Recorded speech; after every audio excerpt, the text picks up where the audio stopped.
নমস্কার বন্ধুরা, মিঠু অ্যান্ড রিয়া কুকিংয়ে তোমাদের সকলকে স্বাগত জানিয়ে আবারও আজ হাজির হয়েছি একটা নতুন রেসিপি নিয়ে। আজকের রেসিপি চটপটা আলু ভাজি। আমরা অনেক রকমভাবেই আলুর দম বলো, তরকারি বলো, ভাজা বলো করে খেয়েছি রুটির সাথে, মুড়ির সাথে। একই রকমভাবে যখন আলুগুলো খেতে খেতে বোর হয়ে যাবে, তখন আমার মতন এই রকমভাবে চটপটা আলু ভাজি করে খেয়ে দেখো, মুখের স্বাদটাই কিন্তু পাল্টে যাবে। এই রেসিপিটা বানিয়ে খেয়ে দেখবে এতটা অসাধারণ খেতে হয়। সামান্য একটা জিনিস, সেটাও কিন্তু খেতে অসাধারণ হয়। তাহলে চলো বন্ধুরা, দেখে নেওয়া যাক এই চটপটা আলু ভাজিটা আমরা কিভাবে করি। তার জন্য কড়ার মধ্যে প্রথমেই আমি দিয়ে দিলাম সর্ষের তেল, আর এখানে 2 পিস শুকনো লঙ্কাকে কেটে দিয়ে দিলাম। সামান্য একটু গোটা জিরে দিয়ে দেব, দিয়ে ফোড়নটাকে খুব ভালোভাবে ভেজে নিতে হবে। ফোড়নটা আমার এখানে খুব ভালোভাবে ভাজা হয়ে গেছে। এবার আমি এখানে দিয়ে দেব একটা বড় সাইজের পেঁয়াজকে আমি কুচি কুচি করে নিয়েছিলাম, সেটা দিয়ে দিলাম।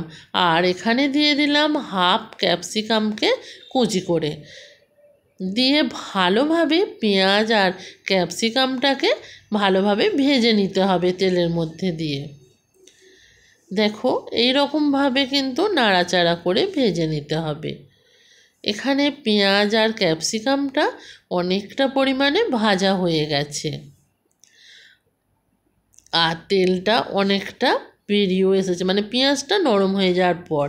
এবার এখানে দিয়ে দেব আমি সিদ্ধ করে রাখা আলু। এখানে আমি সিদ্ধ করে খোলা শুদ্ধ আলুটাকে সিদ্ধ করে নিয়েছিলাম, সেই আলুটা খোসা ছাড়িয়ে কেটে কেটে নিয়েছি, সেই আলুটাই এখানে দিচ্ছি। আর এখানে দিয়ে দেব কাঁচা লঙ্কা। এখানে 1 মুঠো আমি কাঁচা লঙ্কা দিয়ে দিলাম। তোমরা যে যেমন ঝাল পছন্দ করবে সেই রকম বুঝেই কিন্তু এখানে ঝালটা তোমরা দেবে। এই রেসিপিটা একটু টক ঝাল হয়, এটা খেতে কিন্তু দুর্দান্ত লাগে।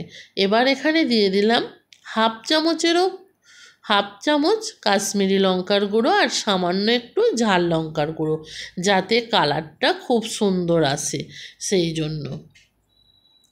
এটা দিয়েও আমি খুব ভালোভাবে এটাকে মিক্সড করে নেব। তার আগে আমি এখানে এটাকে ভালোভাবে দেখো মিক্সড করে নিচ্ছি। লঙ্কাটা দেবার ফলে কতটা সুন্দরভাবে কালার এসে গেছে। আর এই রকমভাবেই কিন্তু এটাকে করতে হবে। এটা লবণ হলুদ দিয়ে আমরা যেমন আগে সিদ্ধ করে নিই, সেই রকমভাবে করলে এটা হবে না। এবার এখানে দিয়ে দিলাম টমেটো কেচাপ। এখানে 2 চামচ মতন টমেটো কেচাপ দিলাম। আর এখানে দিয়ে দিচ্ছি দেখো 1 চামচ পরিমাণে চাট মশলা।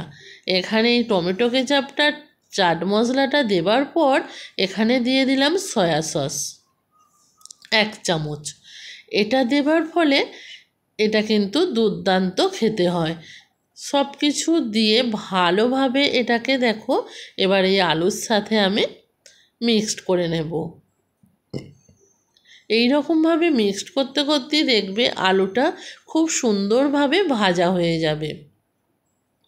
আলুর তো অনেক রকমভাবেই রেসিপি করে খেয়েছো বন্ধুরা, এই রকমভাবে একবার হলেও এই চটপটা আলু ভাজি করে খেয়ে দেখো।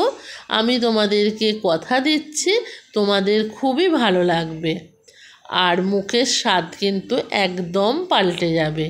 এবার আমি এখানে দিয়ে দেব 1 মুঠো দেখো ফ্রেশ ধনেপাতা কুচি দিয়ে দিলাম। ধনেপাতা কুচিটা দেবার পরও আমি ভালোভাবে এটাকে নাড়াচাড়া করে নেব। কতটা লোভনীয় লাগছে না এটা দেখতে। আর এখানে এবার আমি দিয়ে দেব স্বাদ মতো লবণ। তোমাদেরকে তখনই বলেছিলাম আলুটা আমি খোলা শুদ্ধ সিদ্ধ করে নিয়েছিলাম, তার জন্য লবণটা এখন দিয়ে দিলাম। লবণটা দিয়েও ভালোভাবে এটাকে মিক্সড করে নেব। আর দেখো কড়ার গায়ে এবার কিন্তু একটু একটু লাগতে আরম্ভ হয়েছে। এবার আলুটা কিন্তু আমার এখানে ভাজাটাও হয়ে গেছে। দেখো আলুটা দেখে নিশ্চয়ই তোমরা বুঝতে পারছো। আর এবার এখানে দিয়ে দেব চাউমিন মশলা বা ম্যাগি মশলা, যে কোনো মশলা দিলেই হবে, তবে আমি এখানে চাউমিন মশলাটাই দিলাম। এখানে 2 চামচ মতন চাউমিন মশলা দিয়ে দিলাম। এটা দেবার ফলে দেখবে আলু থেকে খুব সুন্দর একটা ফ্লেভার আসবে। তার জন্য চাউমিন মশলাটা দিয়েও আমি ভালোভাবে এটাকে মিক্সড করে নিলাম। কতটা সুন্দর লাগছে দেখো, আর কতটা আলুটা ঝরঝরে হয়েছে সেটাও আমি তোমাদেরকে দেখিয়ে দেব।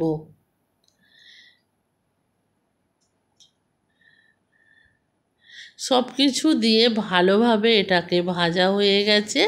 আর এর সাথে যদি গরম গরম রুটি থাকে কিংবা মুড়ি, যে যেটাই পছন্দ করো না কেন, এটা কিন্তু দুর্দান্ত লাগবে এর সাথে খেতে।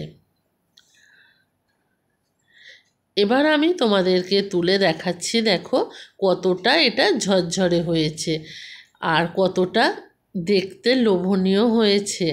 আজকের রেসিপিটা তোমাদের যদি ভালো লাগে অবশ্যই কিন্তু একবার হলেও বাড়িতে ট্রাই করবে। এটা দুর্দান্ত হয়, তোমাদেরকে বারবার রিকোয়েস্ট করছি।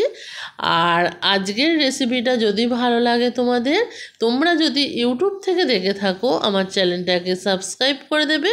আর ফেসবুক পেজ থেকে যদি দেখে থাকো পেজটাকে ফলো করবে নিত্য নতুন রেসিপিগুলো দেখার জন্য। আজকের মতো ভিডিওটা আমি এখানেই শেষ করলাম। টাটা।